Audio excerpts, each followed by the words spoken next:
여러분들, 우리는 살아가다가 인생에서 큰 역경을 만나거나 또는 이제 심리적인 고통을 경험을 할 때 누군가에게 이제 조언을 구하기도 하죠. 그래서 뭐 가깝게는 가족, 뭐 형제, 자매, 부모에게 조언을 받기도 하고, 또는 이제 그런 식으로 잘 안 풀릴 때는 전문적인 심리 상담이나 이제 정신과 의사를 찾아가는 경우도 있습니다. 그런데 가끔은 그런 조언이나 충고들이 도움이 될 때도 있지만 오히려 나에게 더 큰 상처가 되거나 심한 경우에는 이제 공격받는다는 느낌을 받을 때도 있을 거예요. 그렇기 때문에 누군가에게 상담을 받는다는 것은 굉장히 조심스럽게 해야 되는 일입니다. 물론 이제 그 사람의 의도가 나를 도와주려는 건 충분히 이해가 되지만 그런 것들이 때로는 독이 될 때가 있다는 거죠. 그래서 오늘 영상에서는 우리가 누군가에게 조언을 구할 때, 특히 이제 심리 상담을 받을 때 어떤 상담자가 좋은 상담자인지에 대해서 얘기를 해볼 거예요. 그래서 지금 심리 상담을 하려고 마음먹고 계시는 분이라든지, 또는 이미 상담을 받고 있는데 이 상담자가 과연 나에게 맞는 상담자인지 이런 고민이 있으신 분들에게 도움이 될 겁니다. 그리고 또는 내가 누군가를 그렇게 상담해주는 입장이라면 꼭 전문적인 상담이 아니더라도요,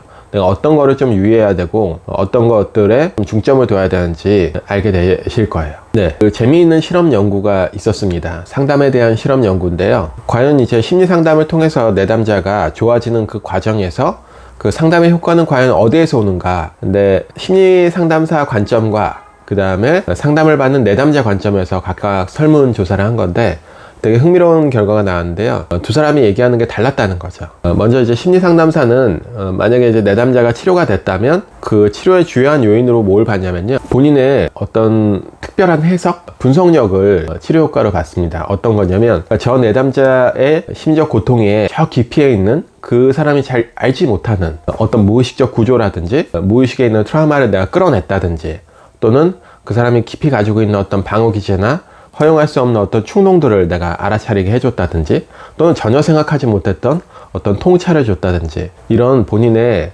특별한 해석에 치료 효과에 방점을 뒀다는 거죠. 그러니까 거기에 이제 전문성을 찾았다는 건데요. 되게 흥미로운 사실이 내담자들은 전혀 그렇게 생각하지 않았습니다. 오히려 상담자가 본인을 깊이 이해하는 그런 공감 능력을 치료 효과로 뽑았다는 거죠. 제가 아는 분 중에 상담을 받으셨던 분이 있는데요. 그분이 여러 상담사들을 많이 만났는데 그 중에서 가장 치료 효과가 좋았던 상담사는 다른 건 다 기억이 안 나고 내 마음을 깊이 이해하면서 나를 공감해 주던 그 눈빛 하나만 기억이 났고, 그게 이제 굉장히 치료가 되는 느낌을 받았다고 했거든요.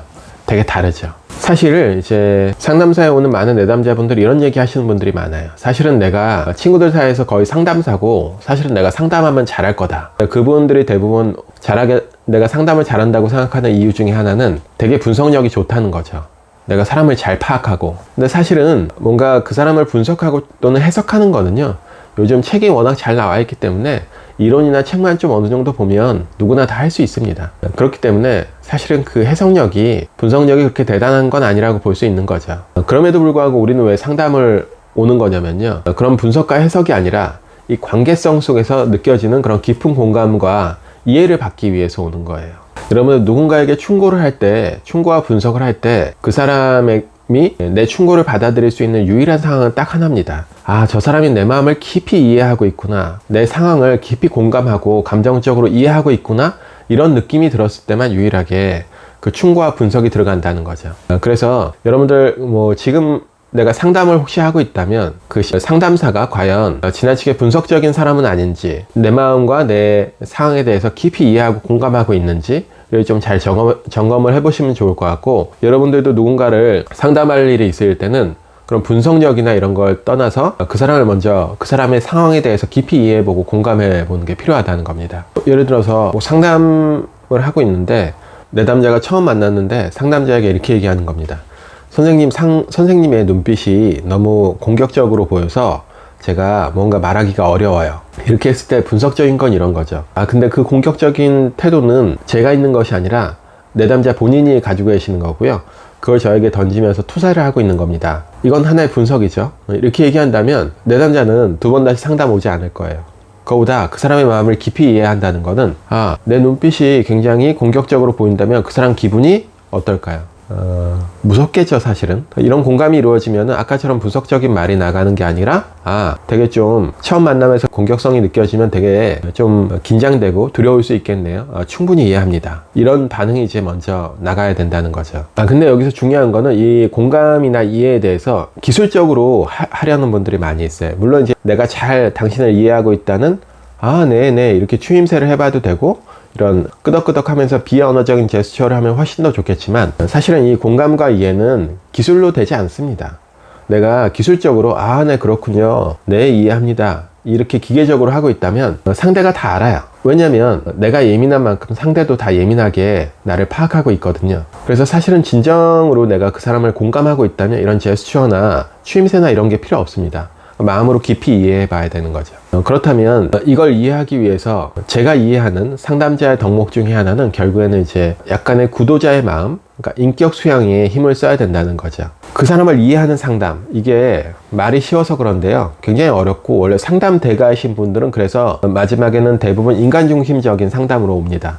그러니까 많은 분석과 해석 없이 그 사람을 깊이 이해해 보는 것, 한마디로 표현하면 인격으로 치료하는 단계를 끊임없이 지향하는 거죠. 그렇기 때문에 이제 인격 수양을 위해서 구도하는 마음이 필요하다고 어느 정도 생각을 합니다. 그래서 이제 그런 맥락에서 좀 거창하긴 하지만 이제 상담사이면서 동시에 저는 이제 동양 철학을 전공을 했거든요. 그런 인격 수양을 좀 더 하고 싶은 마음에 그쪽으로 많이 갔는데요. 그래서 인격 수양을 한다는 것은 결국에는 여러 가지 모습들이 있는데요. 그런 수련 과정은 동양 철학에서 많이 이야기를 해놨습니다. 그래서 제 석사 전공 중에 하나가 이제 장자인데요. 장자 철학, 장자라는 고전에 보면 이런 얘기가 나옵니다. 이제 만물이 제동하다, 만물 제동, 모두가 평등하다는 거죠. 결국에는 이거는 어디로 연결되냐면 다양성의 문제거든요. 그래서 이런 얘기가 나옵니다. 사람은 습한 데서 자면 입이 돌아가지만 미꾸라지도 그러하던가, 사람은 나무 위에 올라가면 벌벌 떨지만 원숭이는 거기가 편안한 안식처다. 그러면 미꾸라지, 사람, 이 원숭이 셋 중에 누가 올바른 거처를 아는가, 이렇게 물어보기도 하거든요. 이런 만물제동적 사유를 내가 탑재하면서 그런 사람에 대한 다양성, 기본적으로 공감을 하기 위해서 필요한 건 이제 다양성이겠죠. 또는 이제 공자는 이런 얘기를 했습니다. 논어에서 기소불욕 물시어, 기소불욕, 내가 욕구하지 않는 바를 타인에게 시키지 않는다. 그러니까 내가 힘들고 괴로운 것들을 마음을 내가 이해하면 타인에게 그런 걸 시키지 않는 거는 깊은 공감에서 가능한 이야기들이겠죠. 그래서 이제 공자가 말하는 이런 인격 수양의 덕목을 갖추려고 끊임없이 노력하는 사람을 이제 군자라고 표현하기도 하고요. 또는 이제 공자가 인격 수양의 여러 가지 단계들이 있는데, 뭐 40의 불혹, 50의 지천명, 60의 이제 이순이라는 단계가 옵니다. 기가 순해져서 어떤 얘기를 들어도 이제 이치가 이해가 된다. 그 사람의 마음이 다 이해가 된다는 거죠. 이런 식으로, 물론 이제 굉장히 약간은 관념적인 이야기이긴 하지만 이런 인격 수양을 위해서 끊임없이 나아가는 존재, 공부해야 되는 존재가 이제 상담사라고 보고 있습니다. 자, 그래서 이제 좀 정리를 해보면 결국에는 좋은 상담자의 조건은 분석력이 뛰어난 것보다는 상대에 대한 공감 능력이 좋은 상담자가 되고요. 그리고 그것을 위해서는 상담자는 끊임없이 공부하고 인격 수양을 위해서 노력하는 사람이 되어야 되고, 물론 이제 100% 그런 사람을 확인하기는 어렵겠지만 좋은 상담자를 고르기 위해서는 이제 그런 덕목들, 그런 모습들이 있는지 좀 체크를 해보시면 좋을 것 같아요. 자, 이상으로 마치고요. 제 채널이 아직 좀 작아서 영상들이 많이 안 뜨는데요. 제 영상이 좀 궁금하신 분들은 구독을 좀 해주시면 도움이 될 겁니다. 앞으로도 많은 심리학적인 이야기 또는 제가 임상 경험을 바탕으로 한 실제적인 상담 이야기들을 좀 올릴 테니까요. 관심 가져주시면 좋겠습니다. 마무리하겠습니다.